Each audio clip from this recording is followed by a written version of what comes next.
Have you bought abandoned land or are thinking about buying land that needs a little bit of work to create a dream life for you and your family? Well, then you will probably need to do a lot of this. And for those of you who have been asking for such a long time, I'm going to give you a little bit of a tour of our unfinished Gypsy caravan. So keep watching. Hi guys, welcome to our channel. Last week we had some helpers on the farm. Yes, thank you very much, Emma and Alan. Yeah, thanks guys. Thank you, because now, apart from doing the work, clearing land, we also really are into clearing land at the moment. It's rewarding and hard and it takes time, but all the amazing things you uncover from ponds and canals, we love it. We have been here for 5 years nearly, next year anyway, and we have 17 hectares. What's that in acres? 42 acres. 42 acres. So, and it's all bush. I think we had calculated so far in the past 5 years, we've cleared about 1.5 hectares. We had calculated it, a rough estimate. That's not to say it's still clear. I only calculated this whole Okay. bit, not all the other bits we've done as well. So it's about 1.5 hectares. And at this rate, it's going to take 50 years. But when we first started, we had no experience, obviously. We were pretty much city folk, because Malta is a big city, really. So we had no idea. When we actually signed the lease for the land, the first thing I bought, and I was really happy, was this big machete, thinking I'm going to go through all the bushes. Yeah. And just chop everything. That doesn't work. I haven't really used it. You can see it's Rusty doesn't work either. had better days. I'll have to clean that up. And after 5 years, I think We're finally getting it. we're finally understanding the most efficient way to do it, and very importantly, what to do with the material you actually cut down. Before we go through all the tools and what we think is the best and most efficient, maybe we should talk about the shrubs or bushes that we actually want to remove. Let me go and show you those bushes. I hope I find some. This is bush number 1. It's Spanish broom, and sometimes it can grow to a monstrous size. I do really like this bush, and it has beautiful flowers in spring. And we have way too many of them. They are a fire hazard and they've got to go. We use a lot of this wood for burning in our wood burner or mulching. And it's really hard to get to the base, so what I do is I chop and throw.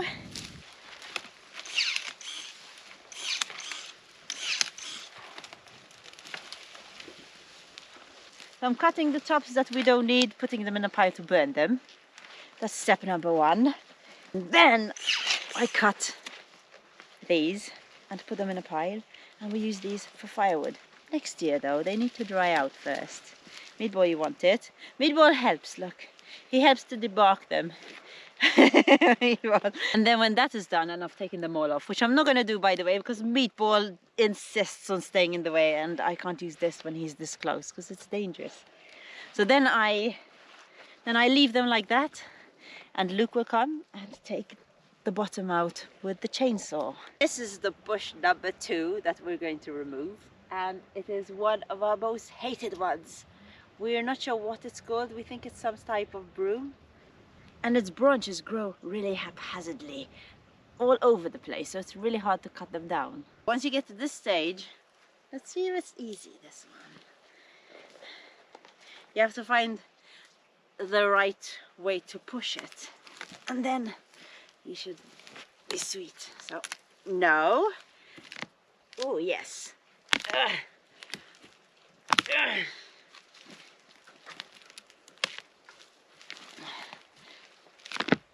Oh, yes.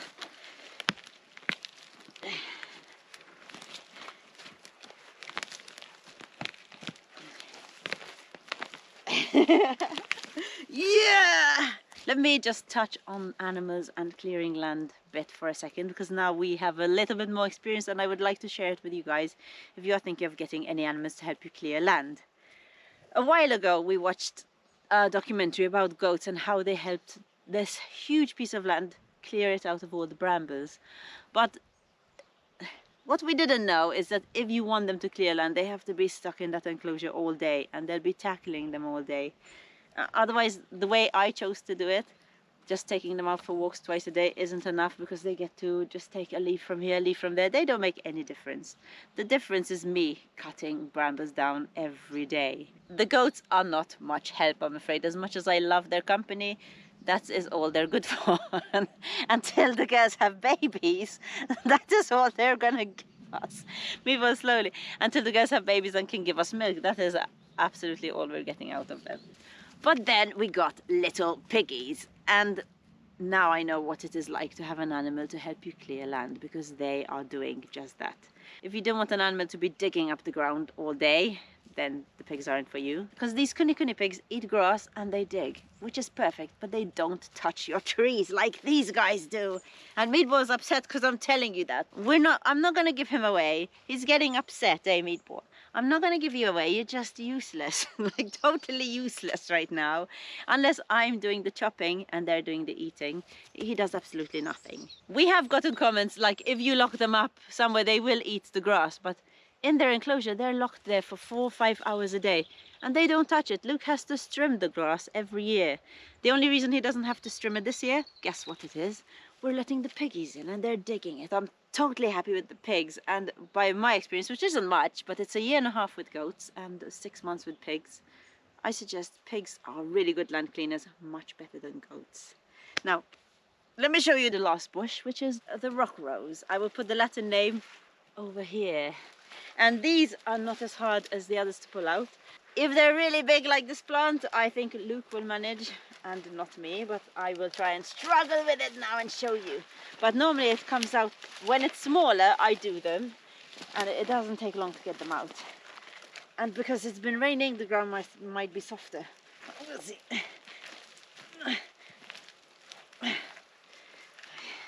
But it's moving. Okay, I'm making it look really hard, but with Luke, he just does one tug and it's out of the ground, seriously.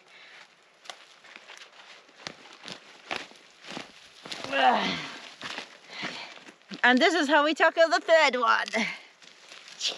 The first 2 years, all we used was this. It was a lot of hard work, really rewarding, but pretty slow and hard. And then obviously we got ourselves a strimmer. Now we made the mistake of, well, I made the mistake of buying a cheap Chinese one, and I went through 2 of them, and then after the second one I learned my lesson and I bought a decently branded one. Now you obviously get these normal line trimmers. I found these to be the best ones, because I end up losing a lot of line with these kind of, the ones that self-feed. But today I want to talk more about getting rid of those 3 hardcore bushes when they're super densely packed. And the brambles, obviously, the ever-dreaded brambles. Ever-dreaded brambles. And when you're doing that, while you're explaining, I'm going to suit up for safety to show them what they have to do. Oh, yeah. So yeah, that's your bramble blade. It's the best blade there is for them, but if you like most of the time when you've got big patches of brambles, they're like 2-3 meters high, you're going to be like this with the strimmer. So we're going to try out a new tactic for the brambles, and that is using an electric hedged trimmer. A friend of mine got given one, and we are really excited to try it out. If any of you guys have, let us know how it went in the comments below to see if maybe we're just completely wrong, but we have a feeling that for when you've got loads of brambles, it will be much easier than using the strimmer. Now, this is pretty good for brambles as well, old school. This in Portuguese they call it uma foice. So, looking good. You're not going to put your kneecaps on? I just showed them. Oh, okay. See? Okay, so let's just quickly step aside from the brambles and talk about the safety equipment. Your ear, head and face protection, but I always suggest to wear double protection, because stuff flies in underneath, trust me. These things are a savior for your shins, definitely worth it. It took me 4 years before I bought them, and I've stuffed cereal cartons in my boots to try and, but yeah, they're well worth it. You can also get these skirts, which are pretty cool as well, and obviously gloves. So that's the safety equipment. A bit of a side thing there. This is awesome. In Portuguese, they call it uma foice. I think the mão of the hand, maybe. And so is that. They're good, but they're much more physical and it's slower than using a strimmer. We're talking about strimmer blades. That's for the brambles. Now this is pretty good for thick, like for the broom when they're big, to cut through them, but it gets blunt really, really quickly because you're down by as close as you can to the floor, so there's sand. And this was about 10 euros. The one I have on my strimmer here was about 30 something. It did last a bit longer, and I would like to try to sharpen it, maybe with a grinder, but I much prefer now to use my chainsaw. No surprise for some of you people who have been watching our videos for a while, because I'm a chainsaw freak. And that's not Sweet Caroline? No, because it's smaller and it does get blunt as well, but these chains, the smaller chainsaw, it's much cheaper than my Stihl, and it's much more lightweight. We also have this handheld battery one from Kebtek. It's pretty good, but it doesn't have the power that this has, and when you're cutting a bush down that has, I don't know, maybe a 5 centimeter diameter, it takes so long. I much prefer a decently sized chainsaw. It could be maybe slightly lighter, maybe a smaller model, but this is what I've got. Molly wants to come up. Hey Molly. And yeah, these are awesome. Yes, I use them all the time, every day, morning and evening, while clearing land. I used to use these, but then we got given these by Kebtek, and when I don't have this with me, I'm lazy and I don't want to clear land. Then I also have this. It's handy to have in your bag. It's very handy to have. And this is just a handheld saw. Oh yeah. So that's what I use. So what's our favorite thing to use out of all these tools? They're my favorite thing in the world. And we are going to put the link of these two in the description below if you want to buy anything for Christmas for a loved one, because they're really good. Okay, that's enough about the tools that we use. Let's get stuck into clearing land.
Now with the bushes cut and all the land around it cleared, sticks ready to be collected and left to dry for a year, it is time to go and get Luke. Let's make that fire. Oh, but first a little farm update. Our digger that has been sitting here for 3 or 4 years is being rebuilt by Nick from Project Portugal. Hi Luke, as you can probably hear, it's pissing down outside, so good news for you. I'm going to have a good day on your engine today, so we should get the crank in, the pistons in, and lots of other stuff. So there we go, that's the crankshaft all cleaned up.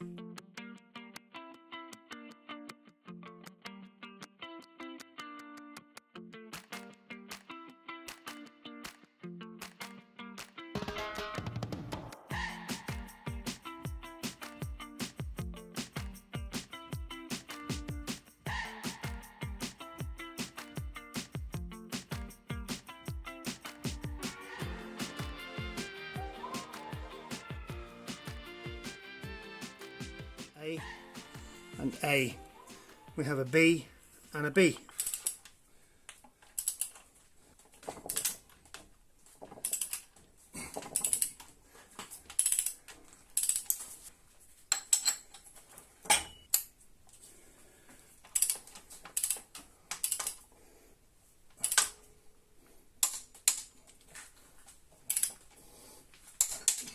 And there we go. So make sure you head over to their channel and check it out. Hopefully we'll have a digger by next year. 2, 3. I'm gonna grab your bum bum.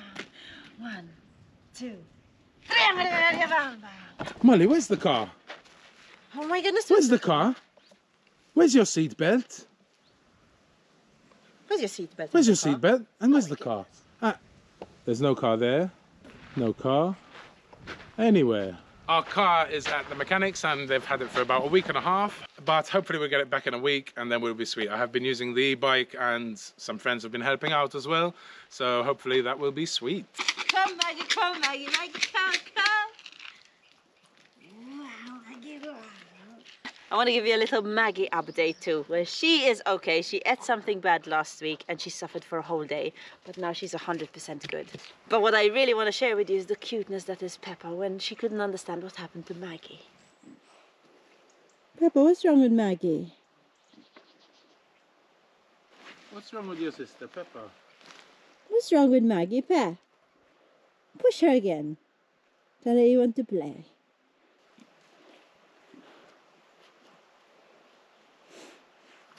Oh, sweet. Maggie!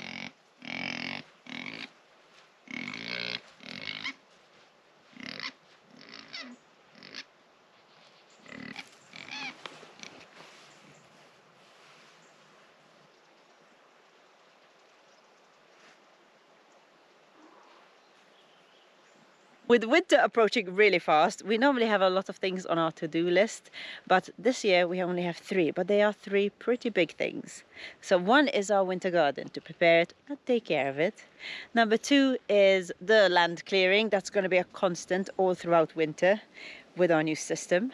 And the 3rd one is our outdoor kitchen, which is a really, really huge project. Okay, so I'm clearing land during the day.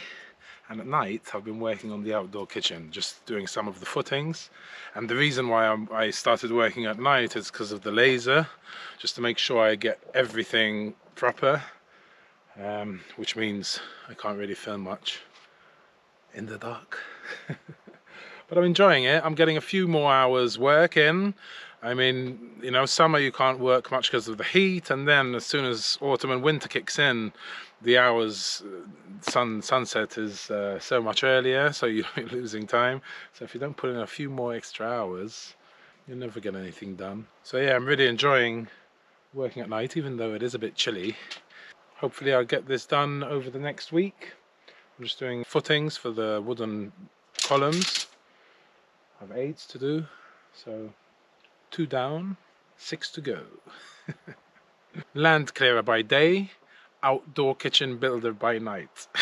I'm living a double life, guys.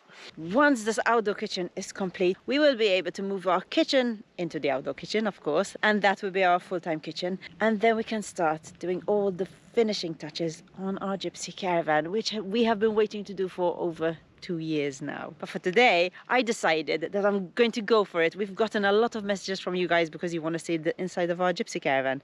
And every time we say no, because it's messy, it's small, and it's disorganized. But today, you know what I'm going to do? Show it to you. Welcome to our home! So as soon as you come through the door, there's my office. Yes. And that's where I work and edit, and that's where we eat too, and we play cards and we drink. Everything happens there. Molly, that's Molly, and that's her pillow. She has the nicest pillow here in the house. And this is where we sleep. And then under there is a spare bed, but that is kind of our storeroom for now. There is where we keep everything that we don't have place for anywhere else for now. So it is our storeroom, it is our closet, it is our We have boxes with food stuff in it and spices. So that is this part of the caravan. But when Luke was almost finished from the outside of this caravan, he decided maybe it's better if it's a little bit bigger, because this side wouldn't have been enough for a kitchen, a bathroom, which he wanted indoors too. So he opened this up after he had closed it, and he made this section, which is much bigger. And here we have the kitchen. We have a charging station, which is on top of Molly's food. Now we buy Molly's food in huge bags, so it has to stay somewhere. This side is where I'm drying a lot of things right now. I'm drying sunflower heads for the chickens, and we're drying beans and seeds for next year. And also marigolds. And I'll show you what I'm going to do with those in one of the next videos, because I'm pretty excited to share what I've learned about marigolds. And now I'm going to show you the most finished bit of our Gypsy caravan, which is the bathroom. Ooh, wow! A vermicomposting toilet. And a shower, but look at the shower. Oh my goodness. And we have hot water, and the pressure is really good. So that is it. I'm going to end this tour in the bathroom. So now you know where we go when it is raining and it is home, and we love it. But now I am going to follow Luke, because we are going to make that fire. We are going to burn those bushes, and we are going to try out this new system. And as I'm walking down, I would like to thank Juliet and Christine. Thank you so much for adding to our renovation fund. Thank you so much.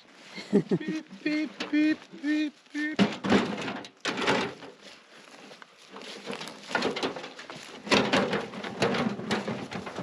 Now, there's a lot of things you can do with all the material you cut down. Most people burn it, and we do that very often. But we found the best way is to have a bit of a balance. We do have a mulcher now, so we will be mulching quite a bit. But we can't mulch everything. There's 17 hectares of it. I mean, it'll cost us a bomb in fuel, you know. We're going to burn some, mulch some. Sarah uses her sectors.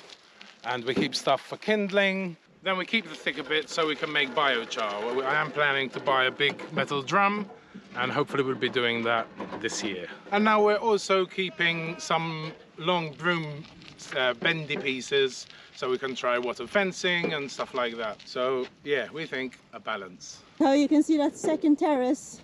Wow.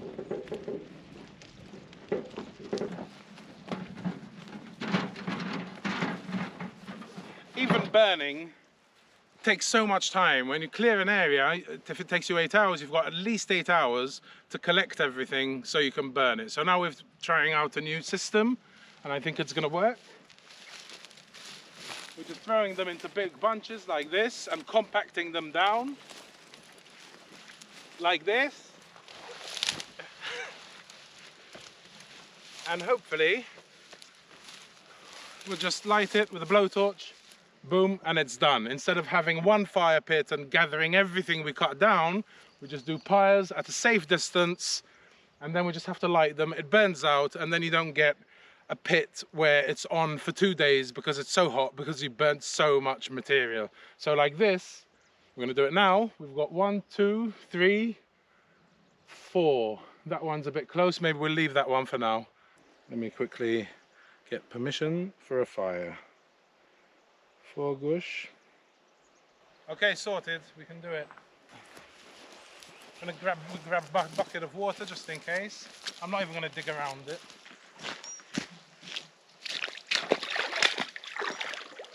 Look how clear it is. It's so deep now.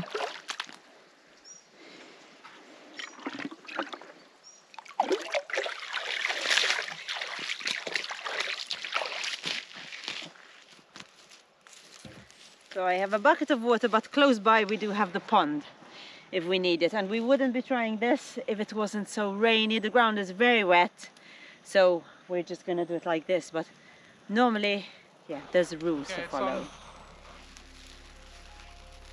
It's on.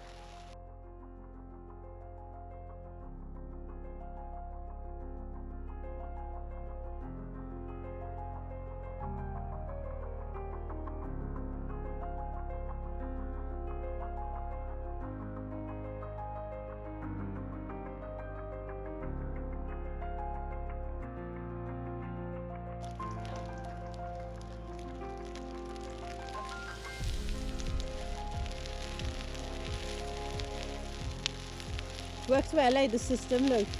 Yes.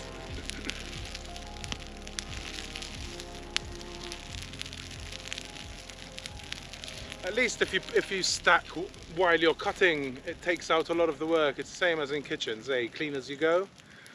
You Yeah. know.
The bottoms of the Spanish broom are really good burners, but they will never fit in our stove, so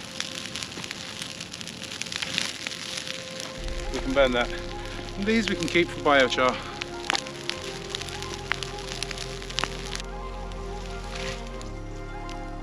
Hello, Molly. Come.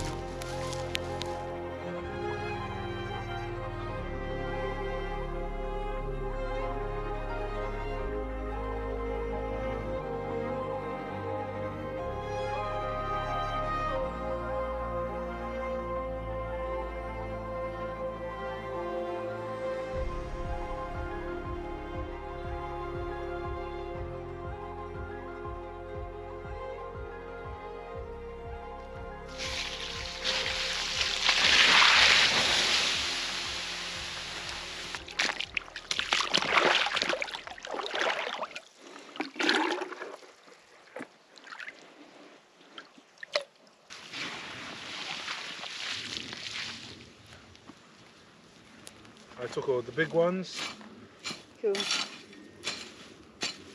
And Luke's idea really worked. You know, it didn't take long to burn it. We didn't have to stay moving it around. And when I was clearing, I was just making piles close to me instead of walking far away. So we saved time, a lot of time. Well, I hope you enjoyed this video, and if you did, show us you appreciated it by giving us a thumbs up or a share or a subscribe if you haven't already. And if you are new to our channel, we have loads of videos, so why not go and binge watch something? Go on, you know you want to. Cheers, guys. Thanks for watching. See you next week. Thanks for watching. Cheers. You want the beer, right? Okay, put your head down. Oh, clever girl. Oh my goodness, stay. Stay. Let's see. 1, 2, 3. Yeah! You dropped it. Clever girl. There's nothing, eh? 3 drops. Wow. It's okay. It's just a fire. It's just a fire. There's no more.